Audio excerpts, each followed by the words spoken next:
আসসালামু আলাইকুম সবাইকে। সো আমার এখানে আজকে ২৮ রোজা চলে। সো বাংলাদেশে এবছর একটা ট্রেন্ড শুরু হয়েছে, দেখলাম সবাইকে জিজ্ঞেস করা হচ্ছে আপনার ঈদের বাজেট কত।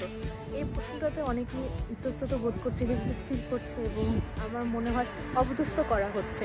সো এই প্রশ্নটা এইভাবে না করে যদি আপনারা একটা সুন্দর কিছু উপস্থাপন করতেই চাইতেন, ভাইরাল করতেই চাইতেন, আপনারা মানুষকে জিজ্ঞেস করতে পারতেন যে এই বছর আপনি জাকাত আদায় করেছেন কিনা, জাকাত দিয়েছেন কিনা। এই হয়তো বা এই প্রশ্নটা আরও বেশি যুক্তিসঙ্গত হতো।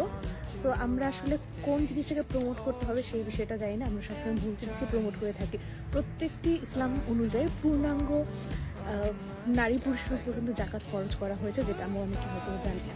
বাংলাদেশের মতো একটা উন্নয়নশীল দেশে যেখানে ওয়ার্ড অফ মাউথ বা সোশ্যাল মিডিয়ার মাধ্যমে কোনো খবর এত দ্রুত ছড়ায়, সেখানে যদি আমরা জাকাতের মতো একটা গুরুত্বপূর্ণ ইসলামের ভিত্তি বা ফরজ নিয়ে কথা বলতাম, তাহলে হয়তো নতুন জেনারেশন অনেক বেশি জাকাত সম্পর্কে জানতো এবং তারা তা আদায় করতো। এবং জাকাত আদায় করার মাধ্যমে কিন্তু আমরা গরিব দুঃখীদের সাহায্য করতে পারতাম।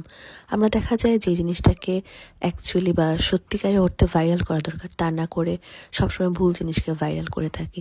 আমাদেরকে এখনো সময় আছে সঠিকভাবে আমাদের মিডিয়াকে কাজে লাগানো।